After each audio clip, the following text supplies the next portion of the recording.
बहुत से लोगों ने आज दोपहर में भी ये प्रश्न पूछे थे स्वाध्याय के बाद कि पत्नी तो बहुत कहती थी मत जाओ, बेटे बहुत कहते थे मत जाओ, फिर भी आए, तो ऐसे छोड़ करके आना या नहीं आना? चले आना।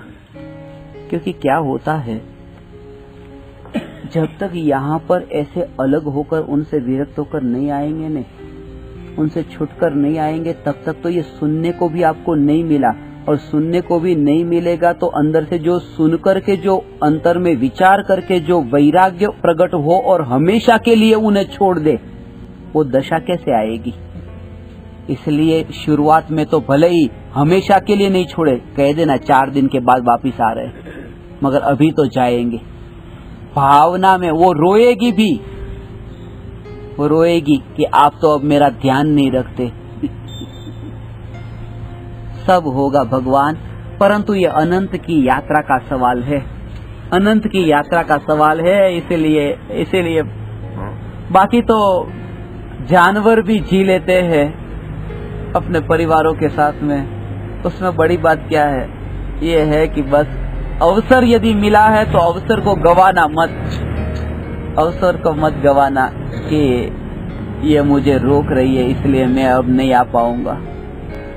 रास्ते हैं, रास्तों का क्या, रास्ते तो कभी भी अलग हो जाते हैं और कभी भी मिल जाते हैं। मान लेना अभी उसका योग नहीं। किसी ने तो ऐसा भी प्रश्न पूछा है कि मैं चाहता हूं कि बस मैं उससे अलग होकर के ये बात सुनने के लिए आऊं और इसलिए मैं आया हूं, मगर पत्नी ने कहा कि अब जाते हो तो मुझे भी लेके जाओ, तो अगली बार लाना या नहीं लाना? मैं तो उससे छूटा अलग होकर के इधर आ रहा था, अब वो कह रही कि मुझे भी लेके जाओ। ले आना। इतने भी कठोर मत होना। अभी वो मुनि दीक्षा नहीं ले रहे हो कि अकेले जाना, पत्नी को लेके मत जाना। इसलिए यदि उनकी जिज्ञासा हो, जबरदस्ती किसी से मत करना, जबरदस्ती मत करना। उनकी जिज्ञासा हो, भावना हो तो उन्हें भी लेके आना। कोई लेके आ गया तो मन नहीं लगा और कभी वो और आगे निकल जाए। हाँ, ऐसा भी हो सकता है। एक आध बार अनुभव हो जाए तो बोध ले लेना, दूसरी बार ध्यान रख लेना। पहली बार तो लाना। वो फिर दूसरी बार वो दूध का जला छाछ भी फूक मार मार के पीता है ना। मैंने ये सुना है कि एक बार एक व्यक्ति जहाज में बैठा, जहाज अभी चलने की तैयारी में था समुद्र में। तभी ये व्यक्ति जहाज का जो कैप्टन था उसके पास पहुंच गया और कैप्टन से कहा पेट्रोल वगैरह सब भर दिया है ना बराबर?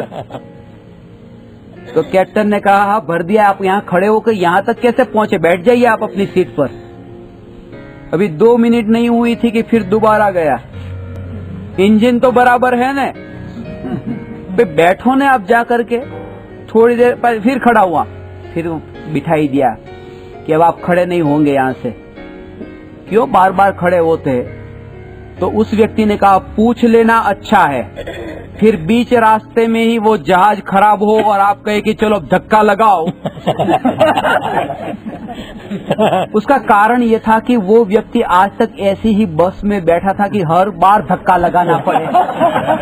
तो जो अनुभव था उसका, दूध का जला हुआ छाछ भी फूंक मार के पीता है। एक बार लाना, दूसरी बार फिर हो देखा जाएगा, वो आप ही नहीं लाएंगे।